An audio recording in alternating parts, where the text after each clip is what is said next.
Rain hammered the window like a warning she'd learned to ignore. Nadia pressed her forehead against the cool glass, watching the coastal street blur into streaks of silver and black. 3 years. 3 years of graveyard shifts at the diner, of scrubbing grease from her hands until they cracked, of pretending the hollow ache in her chest was just loneliness and not something far worse. She'd built this life from nothing. A studio apartment with water stains on the ceiling. A second-hand couch that smelled faintly of cigarettes no matter how many times she cleaned it. A name on a lease that wasn't really hers. Safe. Anonymous. Dead to everyone who'd ever known her.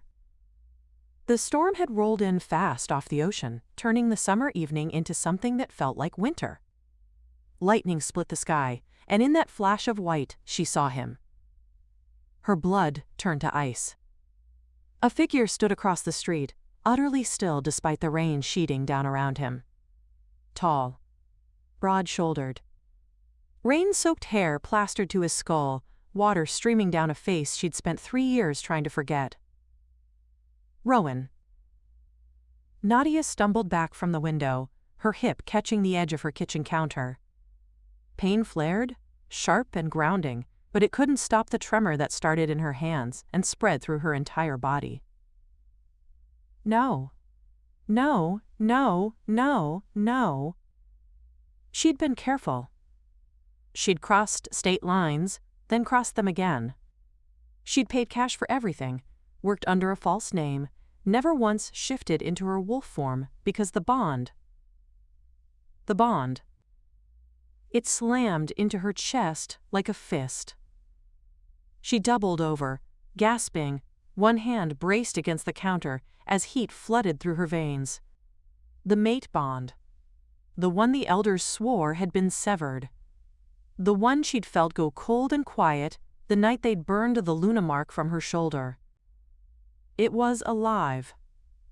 It was screaming. And Rowan was here. Nadia forced herself upright, forced air into lungs that didn't want to cooperate. Think. She had to think. The fire escape was rusted but functional. Her emergency bag was under the bed, cash, a change of clothes, the documents she'd need to disappear again. She'd done it once. She could do it again. 3 steps toward the bedroom, and the front door splintered inward. Rowan filled the doorway like a nightmare given flesh. Water streamed from his leather jacket, pooling on her worn linoleum. His eyes, those amber eyes she'd once loved more than her own heartbeat, locked onto her with an intensity that made her wolf whimper and flatten itself against her ribs. He looked older, harder. The softness she remembered around his mouth had been carved away, replaced by lines that spoke of sleepless nights and grinding fury. A scar bisected his left eyebrow now, pale against his deep brown skin. Nadia, his voice was gravel and broken glass. 3 years. She didn't run. Couldn't. Her legs had forgotten how to move. You abandoned your Luna duties. He stepped inside, and the small apartment seemed to shrink around him. You shamed me before the council. You left me to bury an empty grave, while the pack whispered that my own mate found me unworthy. Each word landed like a blow. Nadia pressed her back against the wall, her chest heaving. That's not, her voice cracked. That's not what happened. Then tell me what happened. He closed the distance between them, and she could smell him now, pine and ash and rain, the scent that had once meant home, safety, forever. Tell me why I woke to find your side of the bed cold and a rejection letter on my pillow. Tell me why I spent 2 years hunting for a body before I accepted you'd simply left. The mate bond pulsed between them, raw and ragged and so much stronger than it should have been. Nadia saw the moment it hit him fully, saw his step falter, saw his hand shoot out to brace against the wall beside her head. His breath came harsh and uneven. What is this? The bond. She could barely get the words out. It's not broken. It was never broken. Rowan's eyes went wide. For a heartbeat, She saw past the fury to something far more devastating. 3 years of grief and rage and desperate, clawing hope, all crashing together. That's impossible. But his voice had lost its edge. The elders confirmed it. Marcus said he felt it sever when you... Marcus lied. The name hung between them like poison. Rowan pushed off the wall, putting distance between them, but his eyes never left her face. The elder Alpha? The man who held our pact together while I couldn't. He's the one who did this. Nadia's hands shook as she reached for the collar of her shirt. He's why I ran. Not from you. Never from you. She pulled the fabric aside, baring her left shoulder. The scar was ugly. A twisted mass of burned tissue where her lunamark had once glowed silver beneath her skin. The shape was barely recognizable now, just enough to show what it had been and how violently it had been destroyed. Rowan made a sound like a wounded animal. They came for me the night after the bonding ceremony. Nadia forced herself to hold his gaze. Marcus and 2 of his hunters.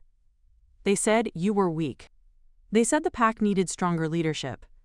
They said if I didn't leave, if I didn't sign a rejection letter and disappear, they would kill Zuri.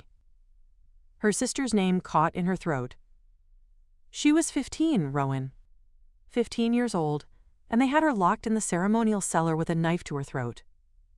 Tears burned her eyes, but she refused to let them fall. So I signed. I let them burn the mark off my shoulder while I screamed into a gag. And then I ran, because Marcus promised he'd know if I ever tried to contact you. He promised Zuri would die slowly if I did. The silence that followed was absolute. Rowan stood frozen in the middle of her tiny kitchen, rain still dripping from his jacket, his face carved from stone.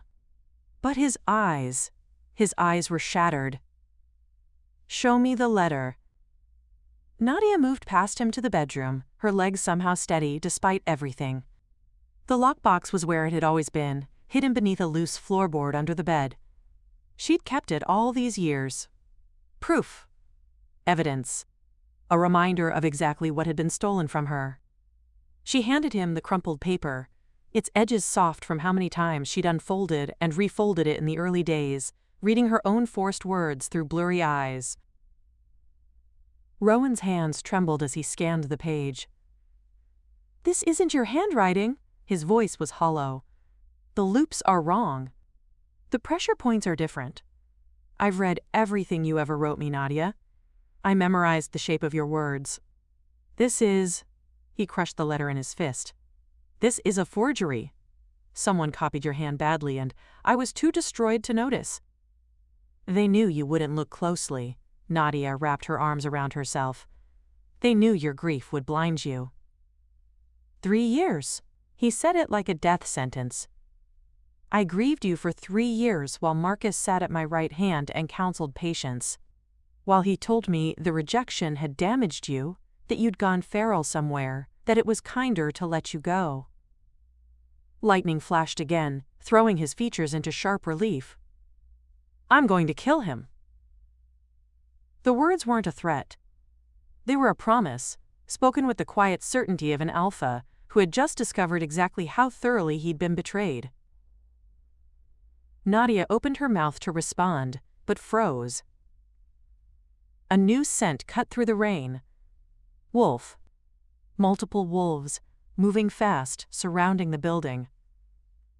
Rowan's head snapped toward the window, his body going rigid. They're already here, his voice dropped to a lethal growl. Marcus must have had you watched. He knew the moment I found you. Glass shattered in the apartment below. Nadia's wolf surged to the surface, claws pricking at her fingertips. The hunters had come to finish what they started 3 years ago. And this time, they intended to make sure she stayed dead. Rowan moved before she could react. One moment he stood by the kitchen counter, the crushed letter still in his fist. The next he was at the window, his body angled to shield her from whatever was coming. His wolf was close to the surface, She could see it in the way his shoulders bunched, the way his spine curved into something predatory. How many? Nadia forced the question through numb lips. 4 below. 2 more on the roof. He didn't look at her. They're not trying to be quiet. This is an execution, not a capture. Another crash from downstairs. Someone screamed, "Mrs. Patterson," the elderly woman who lived in 2B and always left cookies outside Nadia's door on Sundays. Guilt clawed at Nadia's throat. She'd brought this here, to this building full of humans who had no idea what lived among them. The fire escape. She was already moving toward the bedroom window. If we can get to the alley... Blocked. Rowan's voice was flat. I scented 2 of them positioning there before I came up. Marcus trained them well. The mate bond pulsed between them, hot and urgent, demanding she move closer to him, demanding safety, protection, all the things she'd spent 3 years convincing herself she didn't need. She ignored it. Then, we fight through. Nadia yanked open her closet, shoving aside waitress uniforms until her fingers closed around cold metal. The crowbar was rusted, barely adequate, but it was something. Rowan finally turned to look at her. His expression shifted, something that might have been pride flickering beneath the fury. You kept yourself alive this long. It wasn't a question. I had to. She gripped the crowbar tighter. No one else was going to do it for me. The words landed harder than she'd intended. She saw him flinch, saw the guilt flash across his features before he locked it away. We're going to talk about that. His jaw tightened. After, when Marcus's head is mounted on the council hall gates. Footsteps thundered up the stairwell. Heavy, purposeful. At least 2 wolves, maybe 3, no longer bothering to mask their approach.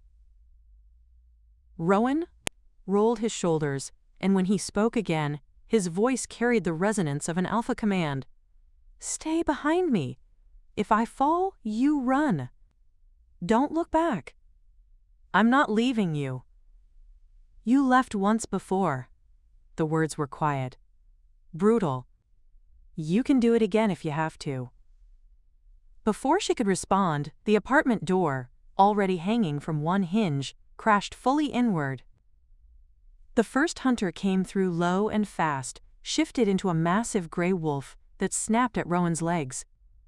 Rowan caught it by the throat, pivoted, and threw it into the second wolf trying to follow.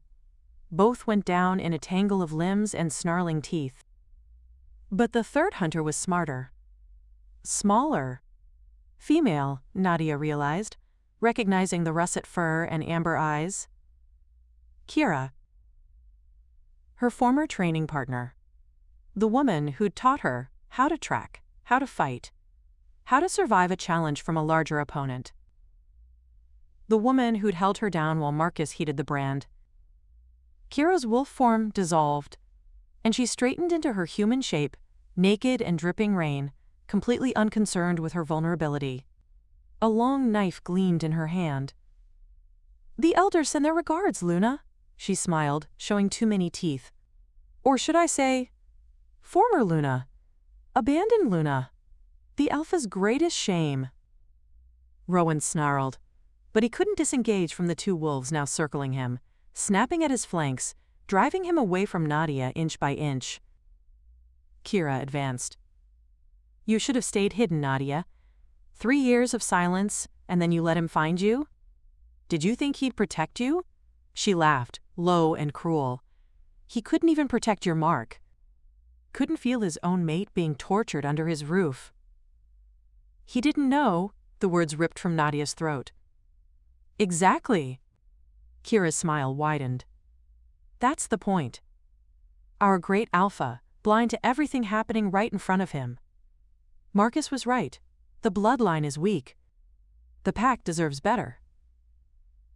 She lunged. Nadia swung the crowbar with everything she had. It connected with Kira's knife arm, and the crack of bone echoed through the small apartment. Kira screamed, dropping the blade, and Nadia didn't hesitate. She drove her knee into the other woman's stomach, then slammed the crowbar down across her shoulders. Kira crumpled. But more were coming. Nadia could hear them, thundering up the stairs, pouring in through windows on lower floors. Too many. Far too many for two wolves to fight, even if one of them was an alpha. "Rowan!" She grabbed the fallen knife, her pulse pounding in her ears. "We need to go now!" He'd put down one of the wolves. It lay still against the far wall, neck bent at a wrong angle, but the second was still circling, and two more had appeared in the doorway. The mate bond screamed at her to run to him, to fight at his side, to die there if she had to, because at least they'd die together. Instead, she grabbed the gas burner from her kitchen counter and twisted the dial to maximum. Rowan's eyes went wide. "What are you?" "Trust me." She didn't wait for his response. She struck a match from the box beside the stove and threw it at the curtains. They went up like paper soaked in kerosene. The wolves recoiled, howling, and in that moment of chaos, Nadia grabbed Rowan's wrist and hauled him toward the bathroom. The window there was small, barely large enough for a human to squeeze through, but it opened onto a narrow ledge that connected to the next building's roof access. She'd mapped every escape route the day she moved in. "Go," she hissed, shoving him toward the window. "You first." "I'm smaller. I'll fit easier. You'll get stuck if I'm behind you. Go." For a heartbeat, she thought he'd argue. His jaw worked, amber eyes burning with something that looked almost like fear. Then he was through the window, his broad shoulders scraping the frame, and Nadia was right behind him. The rain hit her like a wall of ice. She slipped on the wet ledge, caught herself on Rowan's outstretched hand, and let him haul her toward the adjacent roof, as the flames in her apartment window painted the night in shades of orange and gold. Behind them, the hunters howled in fury. But they were already running, leaping from rooftop to rooftop, the storm swallowing their scent trail as quickly as they could lay it down. 3 blocks. 5. 8. Nadia's lungs burned. Her legs screamed for mercy. But the mate bond kept her moving, kept her following Rowan's dark shape through the rain-lashed night. Finally, he pulled her into the shadows of an abandoned warehouse, pressing them both against the cold brick wall as the sounds of pursuit faded into the distance. For a long moment, there was only their ragged breathing and the hammer of rain on metal roofing. Then Rowan's phone buzzed. He answered it without taking his eyes off her face. "Jabari." His beta's voice crackled through the speaker, distorted by the storm. "I got your location ping. What the hell is happening? Half the pack just mobilized toward the coast, and Marcus is claiming you've gone rogue." "Marcus is a traitor." Rowan's voice was ice and iron. "He orchestrated everything. Nadia's disappearance, the forged rejection, all of it. She's been in hiding because he threatened to kill her sister." Silence on the other end of the line. Then, low and dangerous, "Where do you need me?" Rowan looked at Nadia. She saw the question in his eyes. "Do you trust him?" She didn't. She didn't trust anyone anymore. But they were out of options. She nodded. "Send coordinates for the nearest Safehouse," Rowan said. "And Jabari? Start gathering the evidence on Marcus. Everything. I want his whole conspiracy laid bare by the time I reach pack territory." "Already on it." Jabari's voice hardened. "There's more you need to know. Marcus has already moved. He's challenged your claim. Says you abandoned the pack to chase a ghost. The council convenes at dawn to hear his case." Rowan's hand found Nadia's in the darkness. She let him take it. "Then we'd better move fast," he said, "because Marcus isn't going to survive long enough to see that dawn." The warehouse smelled like rust and old blood. Nadia pressed her back against the cold brick, trying to steady her breathing while Rowan ended the call with Jabari. The coordinates had already pinged through, a Safehouse 40 minutes north, if they could stay ahead of Marcus's hunters long enough to reach it. If. The word felt like a curse. We need to move. Rowan pocketed his phone, but he didn't release her hand. His grip was warm. Steady. Everything she'd spent 3 years trying to forget. Jabari's sending a vehicle to intercept us at the old mill crossing. 10 minutes if we run. I can run. He looked at her then, really looked at her, and something in his expression cracked. Nadia. Don't. She pulled her hand free, wrapping her arms around herself against the chill. Whatever you're about to say, don't. Not yet. We survive first. Then we talk. His jaw tightened, but he nodded. They slipped out through a broken loading dock door, into streets that had flooded ankle-deep with storm runoff. The rain had softened from a hammering assault to a steady downpour, but it still masked their scent trail. Small mercies. Nadia matched Rowan's pace, her wolf-pushing strength into legs that wanted to collapse. 3 years of working double shifts and sleeping 4 hours a night had worn her down. She wasn't the warrior she'd been when Marcus came for her. Wasn't the Luna who'd once trained alongside the pack's best hunters? But she was alive. That had to count for something. They cut through an abandoned parking structure, then across a stretch of overgrown railway tracks. The old mill loomed ahead, a hulking skeleton of rusted metal and shattered windows, half reclaimed by the coastal fog that rolled in off the water. Headlights cut through the darkness. Nadia tensed, her hand going to the knife she'd taken from Kira, but Rowan's posture eased, just slightly. Jabari, he said. The vehicle was a battered pickup, the kind that blended into a dozen coastal towns without drawing a second glance. The driver's door swung open, and a massive figure stepped out. Jabari looked almost exactly as Nadia remembered him. The same close-cropped fade, the same broad shoulders, the same watchful intensity in his dark eyes. But there were new lines around his mouth, new weight in his gaze. 3 years had aged all of them. Luna, he inclined his head toward her, a gesture of respect that made something in her chest ache. It's good to see you alive. Save the reunions. Rowan was already moving toward the truck. What do you have? Jabari reached into the cab and pulled out a worn leather satchel. Everything I could gather in the last hour. Financial records showing Marcus funneling pack funds into private accounts. Testimony from 2 pack members who watched him meet with outside wolves the night before your bonding ceremony. He paused, his expression darkening. And a sworn statement from the healer who treated Zuri's wounds 3 years ago. She was found beaten in the ceremonial cellar the morning after the Luna disappeared. Marcus claimed it was a training accident. Nadia's blood ran cold. She survived, Jabari's voice softened. She's been living under protection at the Eastern Safehouse ever since. Marcus doesn't know I moved her there 6 months ago. The relief hit Nadia so hard her knees nearly buckled. Zuri. Her baby sister, the reason she'd signed that letter, the reason she'd let them burn the mark from her shoulder. Alive. Protected. Safe. Rowan steadied her with a hand on her elbow. Marcus has been thorough, Jabari continued. But he got sloppy this past year. Started believing his own lies. Half the pack already suspects something's wrong with his story about the Luna's rejection. They'll listen when you return. Will they? Nadia found her voice.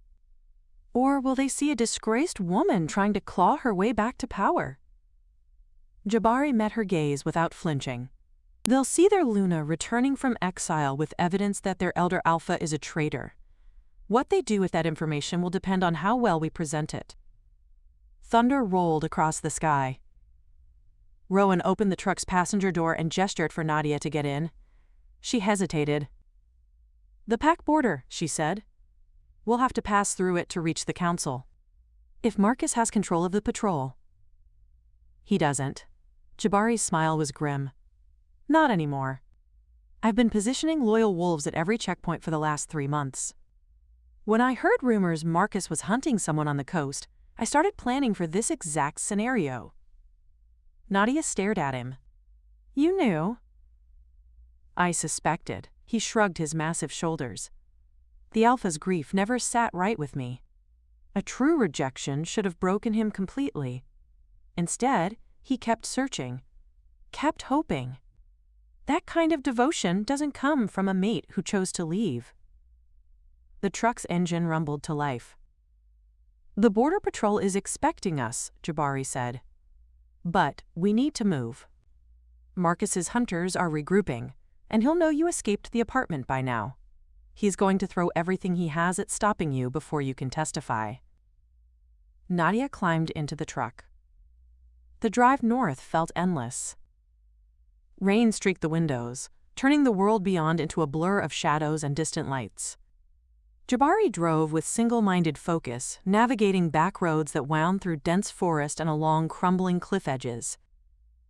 Nadia sat between the two men, acutely aware of Rowan's warmth against her side. The mate bond hummed between them, quieter now but steady. Present. Real. 3 years of cold, of silence, of believing she'd been severed from something essential, and it had all been a lie.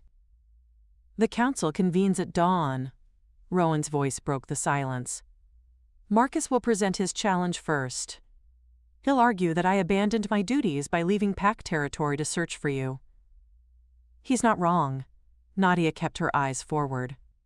You did leave. I left to find my mate. His hand found hers in the darkness between them. That's not abandonment. That's completion. She wanted to believe him. She wanted to let herself sink into the comfort of his presence, his protection, his claim.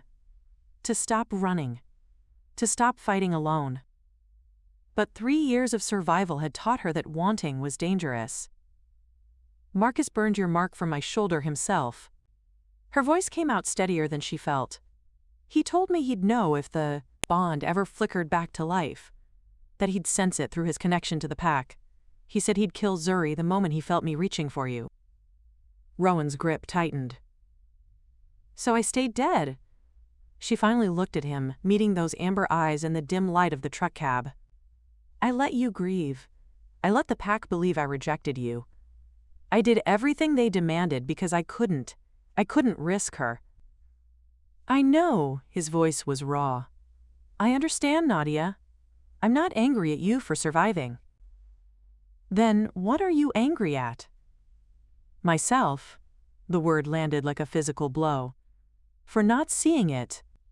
For not feeling the bond clearly enough to know something was wrong. For trusting Marcus when every instinct told me my mate wouldn't have left willingly. The truck slowed. Ahead, through the rain-lashed windshield, Nadia could see the pack border, a simple wooden gate that marked the transition from human territory to something far older, far more dangerous. And, beyond that gate, shadows moved. Wolves. At least a dozen of them, their eyes glowing amber and gold in the headlights. The Border Patrol. Jabari brought the truck to a stop but kept the engine running. They're ours, he said quietly. But they need to see you, Alpha. They need to see her. This is where it starts, the real reckoning. Everything that happens at the council tomorrow depends on what you do in the next 5 minutes. Rowan looked at Nadia. You don't have to do this, he said. We can find another way. There are allies outside pack territory who would shelter you while I handle Marcus. No, the word came out stronger than she expected. I spent 3 years hiding, running, letting him control my story. She reached for the door handle. This ends now, on my terms. She stepped out into the rain. The rain hit her face like 1,000 cold needles. Nadia stood in the headlights, glare, her borrowed clothes plastered to her skin, her heart hammering against her ribs. The wolves at the gate shifted, their massive forms rippling as they assessed her. 3 years ago, they would have dropped to their bellies the moment she approached. 3 years ago, she'd been their Luna. Now she was a stranger wearing a dead woman's name. One of the wolves stepped forward.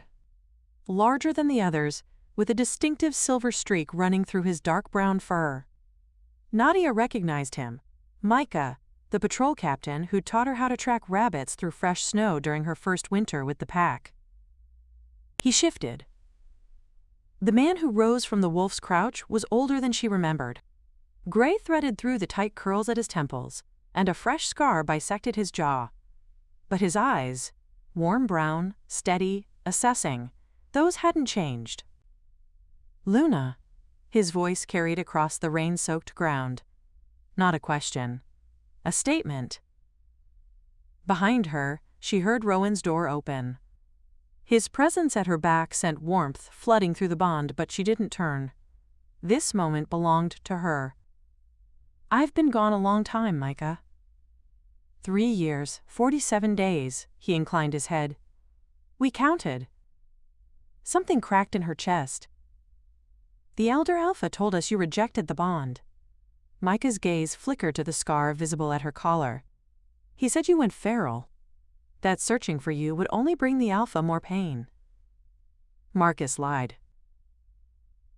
The words rang through the storm, and the wolves behind Micah went still. Ears pricked. Bodies tensed. The weight of their attention pressed against her skin like physical force. "I have proof," Nadia held her ground. "A forged rejection letter. A brand scar where my Luna mark was burned away. Testimony from pack members who witnessed Marcus's conspiracy. And I have." Motion at the tree line. Micah's head snapped toward it a heartbeat before the first hunter burst from the shadows. "Down!" The word ripped from Rowan's throat with the force of an alpha command.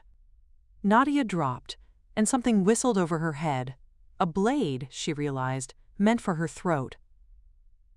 The border erupted into chaos. Wolves slammed into each other, snarling and snapping, loyalty splitting the patrol down invisible lines. Nadia rolled, came up in a crouch, and found herself face to face with a hunter she didn't recognize. Young. Female. Eyes bright with feral rage. The woman lunged. Nadia sidestepped, grabbed a fistful of rain-soaked hair, and used the hunter's momentum to drive her face first into the muddy ground. 3 years of surviving alone had stripped away every graceful technique she'd been taught. What remained was brutal, efficient, ugly. The hunter went still. "Nadia!" Rowan's voice cut through the din. She looked up in time to see him tear through 2 wolves who'd tried to flank him, his shifted form massive and terrifying in a strobing lightning. Blood matted his fur, some of it his, most of it not. But more hunters were coming. She could see them pouring from the trees, at least a dozen, far more than should have been possible for a border ambush. Marcus had been planning this. He'd known Rowan would bring her here. Known this was where they'd make their stand. "We're surrounded!" Jabari materialized at her side, blood streaming from a gash across his forehead. Marcus sent his entire personal guard. "This isn't an interception, it's a massacre." Thunder shook the earth. Or no, not thunder. Engines. 3 vehicles burst through the trees from the direction they'd come, headlights blazing, and for one horrible moment, Nadia thought Marcus had cut off their retreat entirely. Then she saw the wolves running alongside the trucks. Not hunters, border wolves. Pack members who'd stayed loyal despite everything, who'd spent 3 years questioning Marcus's story, who'd been waiting for exactly this moment. The reinforcements slammed into Marcus's hunters like a wave breaking against rocks. Jabari grabbed her arm. "We need to move. Now. While they're occupied. The patrol can hold them. Micah's been preparing for this longer than I have." He pulled her toward the gate. "The Safehouse is 2 miles inside the border. We get there, we regroup, we survive long enough to reach the council." Rowan appeared at her other side, shifted back to human form, naked and bloodied and furious. Go. I'll cover the retreat. No. Nadia planted her feet. We go together or not at all. Nadia? 3 years, Rowan. She met his amber eyes through the rain. I am not losing you again because you decided to play hero. Something shifted in his expression. The command died in his throat. Together, he said quietly. Fine. But we run. Now. They ran. The forest swallowed them, dark and dense and treacherous, with storm-slick roots. Nadia's lungs burned within the first quarter mile. Her legs screamed. But the bond pulled her forward, Rowan's presence like a beacon in the chaos. Behind them, the sounds of fighting faded into the distance. Jabari led them along a path that wasn't a path, a deer trail, barely visible, that wound through underbrush so thick it scraped skin raw. Twice they had to double back when they scented hunters ahead. Once, they pressed themselves flat against a fallen oak while 3 wolves passed close enough for Nadia to count the scars on their muzzles. Finally, a structure emerged from the darkness. The Safehouse was ancient, a stone hunting lodge that predated the pack by at least a century. Moss covered the walls and the roof sagged dangerously, but the door held solid when Jabari shoved it open. Inside, a fire already burned in the hearth. Nadia froze. A figure rose from the chair beside the flames, smaller than she remembered. Thinner. But the face was exactly the same. Just older, just harder, just marked by the same 3 years that had carved away everything soft. Zuri? Her sister crossed the room in 3 steps and threw her arms around Nadia's neck. The sob that tore from Nadia's throat was ugly and raw and completely unstoppable. She clutched Zuri so hard she felt ribs creak, breathing in the familiar scent of chamomile and pine, the scent that meant home, family, everything she'd sacrificed, everything to protect. You're alive. Zuri's voice was muffled against her shoulder. You're alive, you're... I'm here. Nadia pulled back just far enough to cup her sister's face in her hands.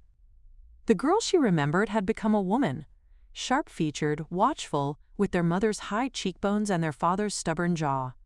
I'm here. I'm so sorry I left you. You didn't leave. Zuri's dark eyes were fierce.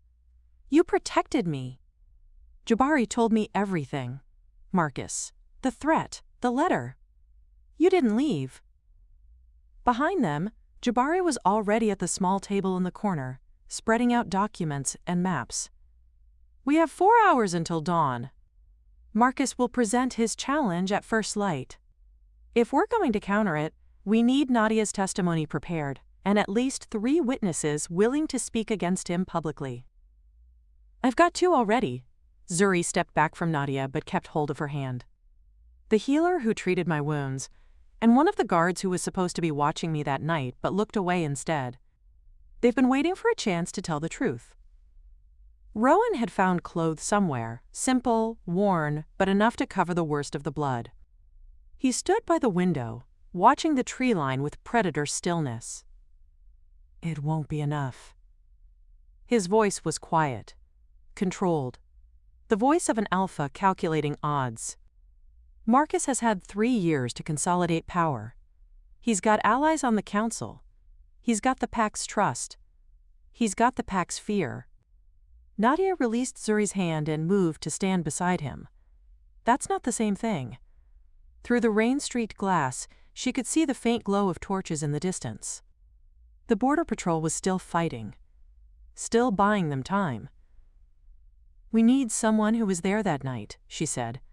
Someone who helped Marcus. Someone willing to flip. Silence. Then, quietly, Zuri spoke. I know someone. Everyone turned. One of the hunters who held me down. Zuri's jaw was set, her voice steady, despite the tremor in her hands. He's been drinking himself to death for 3 years. Every full moon he comes to the healer begging for something to help him sleep through the nightmares. She met Nadia's eyes. He'll talk.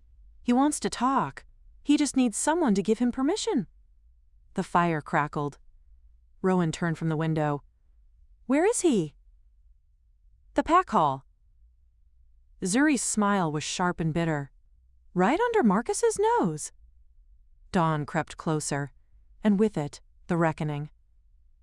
The fire burned low as they planned. Jabari spread a rough map across the table, marking positions with chips of charcoal. Marcus will expect us to approach through the main gates. He'll have hunters stationed at every formal entrance to the council grounds. Then we don't use the formal entrances. Nadia traced a line along the eastern edge of the territory. There's an old supply tunnel that runs beneath the ceremonial hall. It was sealed after the last territorial war, but Zuri and I used to play in the entrance when we were children. Rowan looked up from the documents he'd been reviewing. You're certain it's still passable? I'm certain Marcus doesn't know it exists. She met his gaze. The entrance is on our family's land. Our mother showed it to us before she died. She said it was built for exactly this, for Lunas who needed to reach the council without being intercepted. Zuri nodded slowly. I checked it 6 months ago. The passage is intact. It surfaces behind the Elder's platform. That's where we need to be. Jabari's voice was grim. If Nadia can reach the platform before Marcus presents his challenge, she can invoke the right of truth, ancient law, predates Marcus's position by 3 centuries. Once invoked, the council must hear her testimony before any other business proceeds. Marcus will try to stop her. Rowan's jaw tightened. The moment she surfaces, he'll order his hunters to silence her. Not if you're already inside. Nadia's hands were steady on the map. If the Alpha stands at the council before the challenge is formally presented, Marcus can't claim abandonment, and if the Alpha publicly acknowledges his Luna's return, then Marcus's entire foundation crumbles. Rowan finished the thought, something like hope kindling in his amber eyes. The pack will see us together. United. Everything he's built on our separation collapses. The plan was dangerous. Dozens of things could go wrong, but it was the only path forward that didn't end with them running for the rest of their lives. We leave in 2 hours, Jabari said. That gives us time to retrieve our witness from the pack hall and position ourselves before dawn. Zuri pulled a worn leather pouch from her belt. The healer gave me these. Scent-masking herbs. They won't fool a direct examination, but they'll buy us time if any hunters cross our trail. Nadia took the pouch, her fingers brushing her sister's. You've been preparing for this. Every day since you left. Zuri's voice was fierce. I knew you'd come back. I knew you wouldn't stay gone forever. The bond between them, not the mate bond, but something older, something forged in shared blood and childhood promises, pulsed with warmth, rest. Rowan's hand settled on Nadia's shoulder. You need your strength for what's coming, she wanted to argue. Wanted to spend the remaining hours reviewing every detail, preparing for every contingency. But her body betrayed her, trembling with exhaustion that 3 years of survival couldn't outrun. 1 hour. She allowed him to guide her toward the small cot in the corner. Wake me in 1 hour. I'll watch. His voice was soft. I won't let anything reach you. She shouldn't have trusted him, shouldn't have let herself sink into the thin mattress while his warmth settled at her side. But the bond hummed between them, quiet and steady. And for the first time in 3 years, the cold hollow in her chest felt almost bearable. Sleep took her before she could fight it. The tunnel smelled like earth and forgotten things. Nadia led the way, her wolf's night vision cutting through darkness that would have blinded a human. Behind her, Rowan moved in silence, his presence a constant warmth against her senses. Jabari and Zuri brought up the rear, their footsteps barely audible on the packed dirt floor. They'd retrieved the witness, Darius, a broken man with hollow eyes who'd wept when Zuri told him he had a chance to make things right. He walked between them now, steadied by Jabari's hand on his arm. The tunnel narrowed. Nadia pressed forward, stones scraping her shoulders, until finally, she felt the slight change in air pressure that meant they were close. A ladder, ancient iron set into the stone. She climbed. The trapdoor was heavy, sealed with decades of disuse, but she forced it open through sheer determination. Gray light filtered down, and with it came the sounds she'd been dreading. Voices, dozens of them, gathered in the ceremonial hall above. The council had already assembled. She pulled herself through the opening and found herself behind a heavy velvet curtain, the elders' platform just beyond. Through a gap in the fabric, she could see them all, the council members in their formal robes, the pack members crowded into the viewing galleries, and Marcus himself standing at the central podium. He looked exactly as she remembered. Silver-haired, distinguished, with the kind of authority that came from decades of manipulation. He was speaking, his voice carrying through the hall with practiced ease. "And so I present my formal challenge to Alpha Rowan's claim. He has abandoned his duties. He has pursued a phantom across state lines while his pack suffered. He is no longer fit to lead." Movement behind her. Rowan emerged from the tunnel entrance, and she saw his expression transform as he took in the scene. His jaw locked. His eyes went cold. "Wait," Nadia breathed. "Not yet." "Let him finish," Marcus continued, oblivious. "The Luna's rejection was a sign from the ancestors themselves. Our bloodline is weakened. Our alpha is compromised. I move that the council. I invoke the right of truth." Nadia's voice rang through the hall. She stepped through the curtain, and for one crystalline moment, everything stopped. The council members froze. The gathered pack members gasped. Marcus's face went white, then red, his hands clenching at his sides. "The Luna speaks." Elder Imani, the oldest member of the council, rose from her seat. Her voice was steady, despite her obvious shock. "Ancient law demands we hear her testimony before all other business. Marcus, you will step down from the podium." "This is a trick." Marcus's voice cracked. "This woman abandoned her position. She rejected the bond. She has no right." "I have every right." Nadia descended the platform steps, and the crowd parted before her. She let them see her fully. The scar at her shoulder, the evidence clutched in her hand, the fierce resolve in her eyes. "I am Luna of this pack. I never rejected the bond. I was forced to sign a forged letter under threat of my sister's murder." Murmurs rippled through the crowd. Rowan stepped through the curtain behind her, and the reaction was immediate. Wolves dropped to their knees. Others pressed back against the walls, making room for their alpha's passage. "You left." Marcus's voice had gone shrill. "You abandoned." "I left to find my mate." Rowan's voice carried the weight of an alpha command. "To bring home the Luna who was stolen from us. And I found her, along with evidence of every crime you committed to tear us apart." He nodded to Jabari, who guided Darius forward. The broken hunter looked at Marcus with something like peace in his hollow eyes. "I held her sister down while you heated the brand."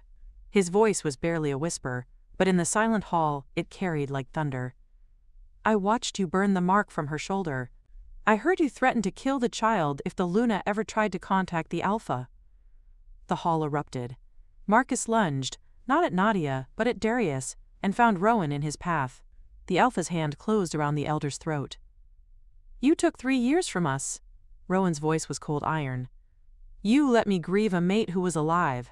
You built your power on my pain." Marcus clawed at Rowan's grip, his face purpling. "The council will determine his punishment." Elder Imani's voice cut through the chaos. "But the evidence is clear. Marcus is guilty of conspiracy against the Luna, forgery of sacred documents, and abuse of his position as Elder Alpha." She turned to face the assembled pack. "I declare Luna Nadia's status restored. The challenge against Alpha Rowan is null. And Marcus." Her old eyes were hard as flint. "Marcus is stripped of all rank and sentenced to permanent exile." Rowan released him. Marcus crumpled to the floor, gasping, and the hunters who'd once followed him stepped back. Abandoned him. Left him alone in the center of the hall as the pack watched in silence. Nadia moved to stand at Rowan's side. The bond sang between them, whole. Finally, after 3 years of silence, "The war isn't over," she pitched her voice low, for his ears alone. "Marcus has allies we haven't identified. Supporters who'll scatter into the shadows. Then we hunt them together." His hand found hers. "No more separation, no more silence. Whatever comes next, We face it as one. Around them, the pack began to move. Embracing her return, acknowledging her restored authority, the great wheels of their society turning to accommodate the truth that had finally emerged. Dawn light streamed through the high windows, painting everything in shades of gold. The reckoning had come, and Nadia stood in its center, scarred, exhausted, and finally, impossibly, home. If this story stayed with you, subscribe and stand with our pack for the next one.